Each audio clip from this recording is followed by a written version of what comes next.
하나님이 사랑하십니다. 하나님이 기뻐하십니다. 오늘도 사순절 아침 말씀으로 하루를 시작하는 우리 모든 청년들 주님의 이름으로 축복합니다. 오늘 우리가 나눌 말씀은 갈라디아서 5장 16절부터 26절까지의 말씀입니다. 제가 읽겠습니다. 내가 또 말합니다. 여러분은 성령께서 인도하여 주시는 대로 살아가십시오. 그러면 육체의 욕망을 채우려 하지 않을 것입니다. 육체의 욕망은 성령을 거스르고 성령이 바라시는 것은 육체를 거스릅니다.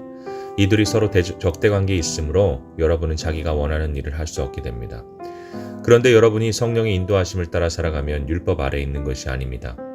육체의 행실은 환히 드러난 것들입니다. 곧 음행과 더러움과 방탕과 우상숭배와 마술과 원수매증과 다툼과 시기와 분냉과 분쟁과 분열과 파당과 질투와 술취함과 흥청망청 먹고 마시는 노름과 그와 같은 것들입니다.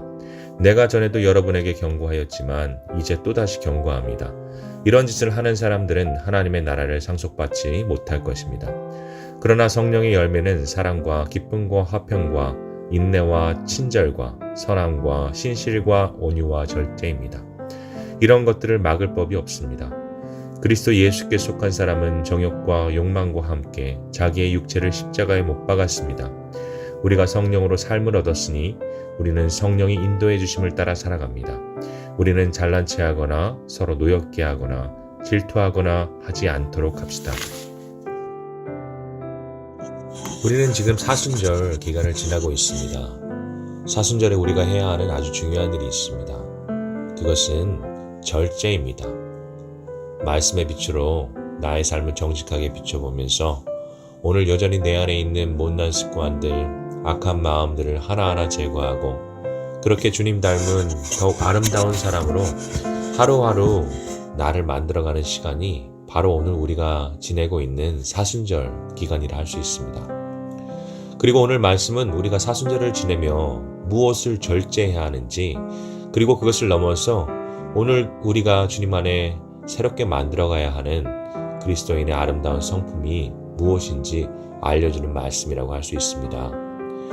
오늘 말씀은 사도 바울의 말씀입니다. 당시 사도 바울이 돌보던 교회에서 사도 바울이 보게 되는 안타까운 모습들이 있었습니다. 많은 사람들이 예수를 믿고 교회 공동체 안으로 들어왔습니다. 그것은 정말 기쁘고도 좋은 소식입니다. 그러나 바울이 발견하게 되는 안타까운 사실은 그들의 삶이 예수를 믿고도 성도가 되고도 전혀 변하지가 않았다는 사실입니다. 입술로는 예수님을 주님으로 고백하지만 그 삶은 여전히 이전에 그들이 세상 가운데 살아가던 못나고 죄된 습관들을 여전히 버리지 못하고 있는 모습을 사도 바울은 발견하게 되는 것입니다. 그래서 바울이 그 성도들에게 분명히 전하는 구원에 대한 메시지가 있습니다. 물론 예수 그리스도의 십자가의 은혜를 우리가 믿음으로 구원을 받지만 그것은 하나님께서 우리에게 행하시는 구원의 전부가 아니라는 것입니다. 그 구원받은 성도에게 그 구원을 완성시키시기 위해서 하나님께서 하시는 일이 있다는 것입니다. 그것은 하나님의 거룩한 영이신 성령을 보내셔서 오늘도 그 모든 성도 안에 태초부터 하나님께서 만드신 창조하신 하나님의 아름다운 형상을 온전히 회복시키는 일입니다. 그리고 바울은 이것을 구원의 완성이라 이야기하는 것입니다. 그리고 그 아름다운 하나님의 형상을 온전히 회복하기 위해서 바울은 그 사랑하는 성도들에게 말합니다. 여러분, 오늘 하루도 우리 그리스도인들은 절제하며 살아야 합니다. 육체의 욕심과 정욕을 이기고 오늘도 여러분의 삶에 하나님의 말씀 안에 아름다운 성령의 열매를 맺도록 하십시오. 그러나 여러분, 우리는 다 잘 알고 있습니다. 이 세상에서 가장 싸워 이기기 힘든 그 대적이 누구인가? 여러분, 그것은 다른 누구가 아니라 바로 나 자신입니다.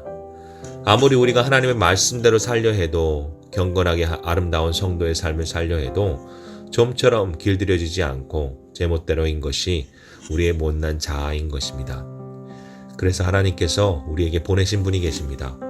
오늘 말씀에 바울은 성도의 거룩한 삶의 모습들을 성령의 열매라고 이야기합니다. 그리고 그 말씀은 우리에게 아주 간단한 사실 하나를 분명하게 알게 합니다. 그 성령의 열매들은 다 홀로 맺을 수 없다는 사실입니다. 그럼 누구와 함께 맺을 수 있습니까? 오늘 하나님께서 우리의 연약함을 다 아시고 보내주신 성령님과 우리가 함께 할 때, 우리가 그의 능력을 힘입을 때에 우리 가운데 아름다운 성령의 열매들이 비로소 맺혀질 수 있다는 것입니다. 여러분, 아름다운 보석은 어떻게 만들어질까요? 사실 그 보석의 원석은 여러분 그저 색깔이 있는 돌멩이에 불과합니다. 하지만 그 돌멩이가 아름다운 빛깔을 내는 보석이 되기까지 어떤 과정을 지나게 될까요?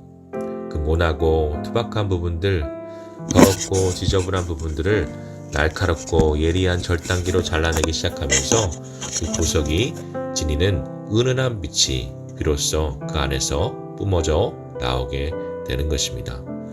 축복하는 것은 이번 사순절 우리 모든 청년들 하나하나 오늘도 우리를 비추시는 그 말씀의 조명 앞에, 그리고 우리를 깎고 다듬으시는 성령의 역사와 함께 주님이 다듬으시는 아름다운 보석으로 다시 태어나는 복된 시간 되기를, 복된 하루하루 되기를 주님의 이름으로 축복합니다.